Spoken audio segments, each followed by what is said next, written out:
ನಮಸ್ಕಾರ ವೀಕ್ಷಕರೇ, ಕರ್ನಾಟಕ ವಿಧಾನಸಭಾ ಚುನಾವಣೆಗೆ ಇನ್ನು ಬಾಕಿ ಇರುವಂತದ್ದು ಕೇವಲ 10 ತಿಂಗಳಷ್ಟೇ. ಇನ್ನು 1 ವರ್ಷನೂ ಬಾಕಿ ಇಲ್ಲ, ಕೇವಲ 10 ತಿಂಗಳು ಮಾತ್ರ ಬಾಕಿ ಇರುವಂತದ್ದು. ಈ ಹೊತ್ತಲ್ಲಿ ಬಿಜೆಪಿ ಒಟ್ಟು 3 ಚುನಾವಣಾ ಪೂರ್ವ ಸಮೀಕ್ಷೆಗಳನ್ನು ಮಾಡಿದೆ. ಬಿಜೆಪಿ ರಾಜ್ಯದಲ್ಲಿ ಪಕ್ಷದ ಸ್ಥಿತಿಗತಿ ಏನಿದೆ, ಪಕ್ಷ ರಾಜ್ಯದಲ್ಲಿ ಮತ್ತೆ ಅಧಿಕಾರಕ್ಕೆ ಬರುತ್ತೆ ಕರ್ನಾಟಕದಲ್ಲಿ ಅಂತೇಳಿ 3 ಚುನಾವಣಾ ಪೂರ್ವ ಸಮೀಕ್ಷೆಗಳು.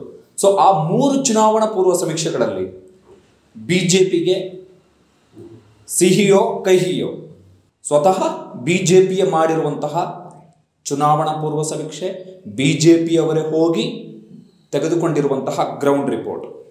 ಆ 3 ಚುನಾವಣಾ ಪೂರ್ವ ಸಮೀಕ್ಷೆಗಳು ಯಾವುದು ಅಂತ ಹೇಳಿದ್ರೆ, ಒಂದು ಬಿಜೆಪಿ ಪಕ್ಷವೇ ಪ್ರತಿ ಕ್ಷೇತ್ರದಲ್ಲಿ ನಡೆಸಿರುವಂತಹ ಚುನಾವಣಾ ಪೂರ್ವ ಸಮೀಕ್ಷೆ. ಎರಡನೇದು ಕೇಂದ್ರ ಗೃಹ ಸಚಿವ ಅಮಿತ್ ಶಾ ಅವರು ತಾವು ನಡೆಸಿದಂತಹ ಚುನಾವಣಾ ಪೂರ್ವ ಸಮೀಕ್ಷೆ. ತಮ್ಮವರನ್ನು ಬಿಟ್ಟು ಅವರೇ ಪ್ರತ್ಯೇಕವಾಗಿ ಒಂದು ಸಮೀಕ್ಷೆ ಮಾಡಿದ್ದಾರೆ. ಮೂರನೇದು ಬಿಜೆಪಿ ಖಾಸಗಿ ಸಂಸ್ಥೆಯೊಂದಕ್ಕೆ ಸಮೀಕ್ಷೆ ನಡೆಸುವ ಜವಾಬ್ದಾರಿಯನ್ನು ಕೊಟ್ಟಿತ್ತು. ಆ ಖಾಸಗಿ ಸಂಸ್ಥೆ ಕೂಡ ವರದಿಯನ್ನು ಕೊಟ್ಟಿದೆ ಬಿಜೆಪಿ ಹೈಕಮಾಂಡಿಗೆ. ಒಟ್ಟು 3 ಚುನಾವಣಾ ಪೂರ್ವ ಸಮೀಕ್ಷೆಗಳು. ಎಲೆಕ್ಷನ್ಗಿರುವಂಥದ್ದು ಕೇವಲ 10 ತಿಂಗಳು ಮಾತ್ರ. ಸೊ ಆ 3 ಚುನಾವಣಾ ಪೂರ್ವ ಸಮೀಕ್ಷೆಗಳಲ್ಲಿ ಏನಿದೆ ಲೆಕ್ಕಾಚಾರ? ಈಗ ಕಾಂಗ್ರೆಸ್ನ ಚುನಾವಣಾ ಪೂರ್ವ ಸಮೀಕ್ಷೆಗಳಲ್ಲಿ ಬಿಜೆಪಿಗೆ ಹೆಚ್ಚು ಸೀಟ್ ಬರಲ್ಲ ಅಂತ ಹೇಳಿದ್ರೆ ಓಕೆ, ಕಾಂಗ್ರೆಸ್ ಅವ್ರದ್ದು ಸಮೀಕ್ಷೆ ಅಂತ ಅನ್ಕೋಬಹುದು.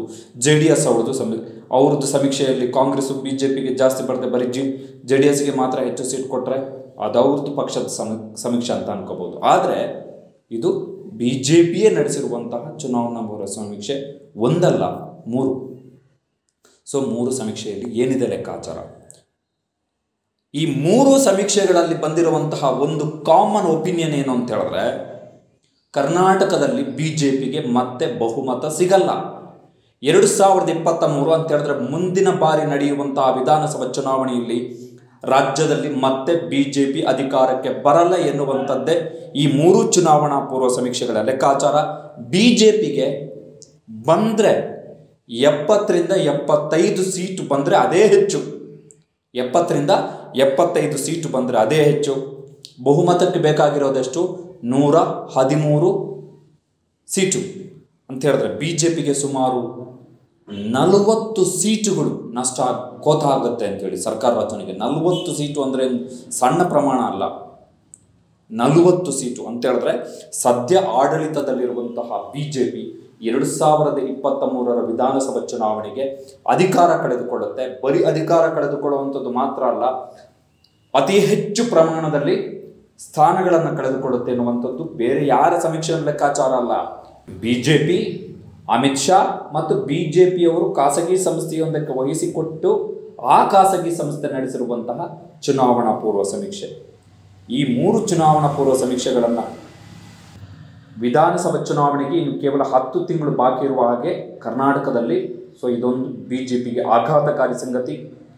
ಕರ್ನಾಟಕದಲ್ಲಿ ಪಕ್ಷದ ಸ್ಥಿತಿಗತಿ ಹೇಗಿದೆ, ನಾಯಕತ್ವಕ್ಕೆ ಹೇಗೆ ಜನ ಮಣೆ ಹಾಕಿದ್ದಾರೆ, ಮತ್ತೆ ಮತದಾರರು ವೋಟ್ ಹಾಕ್ತಾರ, ಈ ಆಧಾರದ ಮೇಲೆ ಬಿಜೆಪಿ ಚುನಾವಣಾ ಪೂರ್ವ ಸಮೀಕ್ಷೆಯನ್ನು ನಡೆಸಿತ್ತು. ಸೊ 3 ಚುನಾವಣಾ ಪೂರ್ವ ಸಮೀಕ್ಷೆಗಳು ಅವರದ್ದೇ ಪಕ್ಷದ ಸಮೀಕ್ಷೆಗಳು. ಕರ್ನಾಟಕದಲ್ಲಿ ಬಿಜೆಪಿ ಸೋಲಬಹುದು, ದೊಡ್ಡ ಮಟ್ಟದಲ್ಲಿ ಬಿಜೆಪಿಗೆ ಸೋಲಾಗಬಹುದು ಎನ್ನುವಂತಹ ಲೆಕ್ಕಾಚಾರವನ್ನು ಮುಂದಿಟ್ಟಿವೆ. ಏನು ಅಂತ ಹೇಳಿದ್ರೆ, 2013ರಲ್ಲಿ ಅಧಿಕಾರಕ್ಕೆ ಬಂದಂತಹ ಸಿದ್ದರಾಮಯ್ಯನವರ ಸರ್ಕಾರ 2018ರವರೆಗೆ ಅಧಿಕಾರದಲ್ಲಿತ್ತು, 121 ಸೀಟುಗಳನ್ನು ಪಡೆದು. ಬಟ್ 2018ರಲ್ಲಿ ನಡೆದಂಥ ಚುನಾವಣೆಯಲ್ಲಿ ಕಾಂಗ್ರೆಸ್ಸಿಗೆ ಸುಮಾರು 41 ಸೀಟು ನುಕ್ಸಾನ ಆಯಿತು, 80ಕ್ಕೆ ಕುಸಿಯಿತು, ಅಧಿಕಾರ ಕಳೆದುಕೊಳ್ಳು. ಸಮ್ಮಿಶ್ರ ಸರ್ಕಾರ ರಚನೆ ಆಗಿದ್ದು ಬೇರೆ, ಬಟ್ ಅಧಿಕಾರ ಸ್ವತಂತ್ರವಾಗಿ ಸರ್ಕಾರ ರಚನೆ ಮಾಡುವಂಥ ಅವಕಾಶವನ್ನು ಕಳೆದುಕೊಳ್ತು. ಅದೇ ಪರಿಸ್ಥಿತಿ ಬಿಜೆಪಿಗೆ ಬರ್ಬೋದು. ಬಿಜೆಪಿಯ ಪರಿಸ್ಥಿತಿ ಕಾಂಗ್ರೆಸ್ಗಿಂತ ಸ್ವಲ್ಪ ದಯನೀಯ ಪರಿಸ್ಥಿತಿ ಆಗ್ಬೋದು 2018ರ ಫಲಿತಾಂಶಕ್ಕೆ ಹೋಲಿಸಿದ್ರೆ. ಯಾಕಂತ ಹೇಳಿದ್ರೆ ಬಿಜೆಪಿಯವರು 70-75 ಮಧ್ಯೆ ಸೀಟು ಗೆಲ್ಬೋದು, 80ಕ್ಕಿಂತಲೂ ಕಡಿಮೆ. ಇದು ಚುನಾವಣಾ ಲೆಕ್ಕಾಚಾರ. ಬಿಜೆಪಿಗೆ ದೊಡ್ಡ ಮರ್ಮಾಘಾತ ಈ ಚುನಾವಣಾ ಪೂರ್ವ ಸಮೀಕ್ಷೆ.